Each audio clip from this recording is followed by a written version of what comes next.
सत्यमेव जयते। हमारे चैनल रोगमुक्त शरीर में आप सभी लोगों का हार्दिक स्वागत है। हम अपने कल में भी पार्ट 1 में भी केवल कैंसर के बारे में चर्चा किए और कैंसर के बारे में ही आप सब लोगों को पूर्ण रूप से किस तरीके से आप इस रोग से मुक्ति पाएँ और किस तरीके से आपके शरीर में ये रोग हो ही नहीं, और यदि आपके शरीर में कैंसर नाम का रोग हो गया है तो किस तरीके से आप स्वयं से ठीक करें। इन तीनों चीज़ों को हम पूर्ण रूप से सत्य और प्रमाणित बताना चाह रहे हैं ताकि ज़्यादा से ज़्यादा लोग इस चीज़ का फ़ायदा उठाएं और कैंसर रोग को स्वयं से भगाएं, ताकि सभी लोग इस रोग से, विशेष रोग से पीड़ित न रहें। क्योंकि यदि आप कैंसर रोग को पूर्ण रूप से ठीक कर सकते हैं तो जितनी अन्य बीमारियां हैं वो सब तो इसके नीचे की हैं। यानी अगर आप टॉप की चीज़ को जीत गए तो छोटी चीज़ें तो आप अपने आप ही जीत जाएंगे, क्योंकि वो सब चीज़ें उसी के अंडर में हैं। तो उसी पे हम आज चर्चा करेंगे। कल हमने आपको बताया था कि किन कारणों से, किस वजह से, किस गलतियों से, किस चीज़ को हम अनजाने में या जाने में इस तरह की गलतियां करते रहते हैं और धीरे धीरे हमारे शरीर के अंदर कैंसर का रूप बनता जाता है और एक ऐसी परिस्थिति आ जाती है कि हमारा कैंसर पूरे शरीर में पूर्ण रूप से फैलने लगता है। तो उन चीज़ों को कल हमने कारण आपको बताया, और आपने कल के हमारे जो वीडियो था पार्ट 1, उसको अगर आप लोगों ने ध्यान से सुना होगा, ध्यान से उस चीज़ को जानने की कोशिश की होगी, तो 100% इस रोग की बीमारी या किसी भी तरह के शरीर के गंभीर रोगों की बीमारी के जिम्मेदार हम स्वयं ही होते हैं। जितनी चीज़ें हमने कल आपको बताने का प्रयास किया कि बड़ी सरल तरीके में, बड़े सरल भाषा में, किसी भी तरह का हमने उसके अंदर कोई बड़ा मेडिकल वर्ड नहीं यूज किया, कोई ऐसा बड़ा टफ वर्ड हमने नहीं यूज किया जिसकी वजह से आप लोगों को समझने में परेशानी हुई हो। तो आज हम चर्चा करेंगे कि किन किन चीज़ों को हम सेवन करें, किन किन चीज़ों का हम इस्तेमाल करें जिसकी वजह से हम अपने कैंसर के रोग को स्वयं से ठीक कर सकते हैं। बड़ी सरल चीज़ें हैं। एक बार खाली आपको ध्यान देना है, एक बार खाली आपको अपने मन के अंदर विचार कर लेना कि क्या हम कैंसर को भगा सकते हैं। क्या हम किसी भी रोग को, आर्गन से संबंधित, चाहे लीवर का रोग हो, चाहे हमारा हृदय का रोग हो, चाहे हमारा फेफड़े का रोग हो, चाहे हमारा गुर्दे का रोग हो, चाहे हमारा मस्तिष्क का रोग हो, चाहे हमारा पेट संबंधी कोई विकार हो, सभी प्रकार के रोगों को आप स्वयं से ठीक कर सकते हैं। जब आप बताई हुई क्रियाओं को, जो बताई जा रही हैं, इन क्रियाओं को आप घर बैठे करिए। इन चीज़ों से यदि आपको लाभ नहीं मिल रहा है तब फिर अन्य दूसरी चीज़ों की तरफ आप जाएं। यही हमारा आप लोगों को पूर्ण रूप से बताने का प्रयास है, यही हमारी आप लोगों के लिए पूर्ण रूप से सेवा है। तो आज हम चर्चा करेंगे कि किस तरीके से हम कैंसर को भगा दें, किस तरीके से हम अपने शरीर के अंदर अगर कैंसर से पीड़ित हैं तो उसको ठीक कर दें। सभी लोग जानते हैं कि सबसे मुख्य कारण हमने आप बताया आपसे कि जो भी चीज़ हम मुंह के अंदर से लेते हैं वही हमारे गंभीर रोगों का कारण होता है। तो मुंह से हम क्या क्या चीज़ लेते हैं, ज़रा सा ध्यान दें उस चीज़ों पे। हम रोज़ की क्रियाओं में क्या, रोटी खाते हैं, दाल खाते हैं, सब्जी खाते हैं, फल खाते हैं, सलाद खाते हैं, ड्राई फ्रूट्स लेते हैं, पानी पीते हैं। इतनी चीज़ें ज़्यादातर हमारे शरीर के अंदर जाती हैं। अब इन चीज़ों की क्वालिटी क्या होनी चाहिए, यही चीज़ जानने की ज़रूरत है। काम हमने तो कल आपको बताई दिया कि उन चीज़ों को अगर आप खाएंगे तो आपको गंभीर से गंभीर होंगे, कैंसर तक आप जा सकते हैं। तो यदि हम रोटी खाएं, अगर हम कैंसर से पीड़ित हो गए हैं तो हमको बिल्कुल जो चार्ट आपको हम बना के दे रहे हैं, जो चार्ट आपको बता रहे हैं, इसको बिल्कुल नोट कर लीजिए और इस चार्ट के हिसाब से आप अपना इलाज करिए। रोटी तो खाते हैं, तो रोटी हमारे किस चीज़ की होनी चाहिए उस समय? बाजरे की रोटी आप खाइए, जौ की रोटी आप खाइए, ओट्स की रोटी आप खाइए, रागी की रोटी आप खाइए, फॉक्सटेल हमारा मिलेट्स आता अनाज आता है जिसको कांगनी कहते हैं, कांगनी की रोटी खाइए। ब्रेन यार्ड हमारा आता है जिसको भी मिलेट्स, सब अनाज ही हैं, कोई नई चीज़ नहीं है, उसको हिंदी में सांवा कहते हैं। लिटिल मिलेट्स हमारा आता है जिसको कुटकी कहते हैं।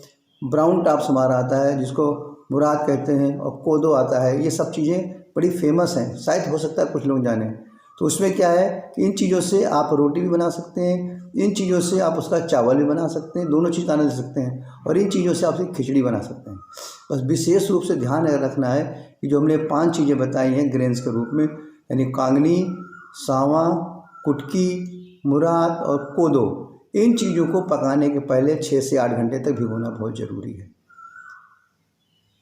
तो ऐसा नहीं कि अगर हम गेहूँ की ही रोटी खाएं तो हम जी सकते हैं। जिस दिन से आपको कैंसर का पता चल जाए उस दिन से आप रोटी के रूप में, चावल के रूप में इन चीज़ों का सेवन करना शुरू कर दीजिए।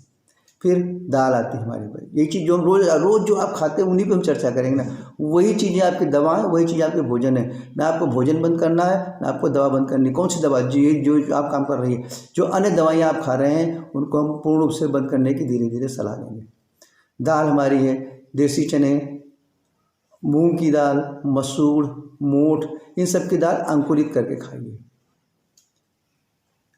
सब्जी में विशेष तौर से कौन सब्जियां हमें खानी ज़्यादा है, करेला, लौकी, तोरई, कद्दू, परवल, सहजन, ब्रोकली, गोभी, पत्ता गोभी, सफ़ेद कुमड़ा, हरी मटर, मौसम के अनुकूल। ये नहीं कि फ्रीजर में रखी है और कोल्ड स्टोर में रखी वो मटर आप खा रहे हैं, नहीं। मशरूम, इन सभी चीज़ों को आप जो है आराम से खाइए। बस खाली ध्यान का रखना है, जितने दिन हम कैंसर रोग से पीड़ित हैं, जब तक हम ठीक नहीं रहते हैं तब तक इन चीज़ों को आप उबाल करके खाएंगे। उसमें तेल और उसके अंदर नमक बिल्कुल नहीं डालेंगे। फल, फिर इसका फल आता है। फल में सभी मौसम के अनुकूल जितने भी फल हैं, क्योंकि मौसम के अनुकूल जो फल रहते हैं वो हमारे शरीर के लिए अनुकूल रहते हैं और उस समय के फल हमारे सस्ते भी रहते हैं। तो जितने भी प्रकार के फल हैं आप उस प्रकार के सारे फलों को आप खा सकते हैं, लेकिन उसके साथ में एक अनार का जूस 250 ml रोज़ पीना है। गाजर चुकंदर का जूस 1 गिलास अगर मिल जाए तो उसको रोज़ लेना है। गन्ने का जूस मिल जाए तो उसको रोज़ 1 लेना है। इन तीनों चीज़ों को विशेष ध्यान रखें। जब तक गन्ने का रस मिल रहा है, बिना बर्फ़ का डाला हुआ, बिना नमक का डाला हुआ, एकदम सादा शुद्ध गन्ने का जूस 1 गिलास, गाजर चुकंदर का जूस जिसके अंदर आप जो है नींबू भी डाल सकते हैं, अदरक डाल सकते हैं, पुदीना डाल सकते हैं, इस चीज़ का जूस 1 गिलास लीजिए, और अनार का जूस। ये तीनों जूस रोज़ आपके पेट में जाने चाहिए। साथ में ध्यान रखना ये तीनों जूस कभी रात में नहीं पीजिएगा। इन चीज़ों को कोई सुबह पी लिए, फिर उसके बाद 11 बजे करीब पी लिए, फिर 1 डेढ़ बजे करीब, 2 बजे, 3 बजे तक पी लिए। यानी सूरज डूबने के पहले तक ये सारे जूस, आपका गाजर चुकंदर का जूस और गन्ने का जूस आपके पेट में पहुंच जाना चाहिए। सलाद में आपकी जिस दिन गन्ने का जूस नहीं, वो जिस दिन गाजर चुकंदर का जूस नहीं मिला तो सलाद में ले लीजिए, परेशान मत होइए। यानी टेंशन में ना रहिए कि आज ये चीज़ क्यों नहीं मिली, बिल्कुल नहीं।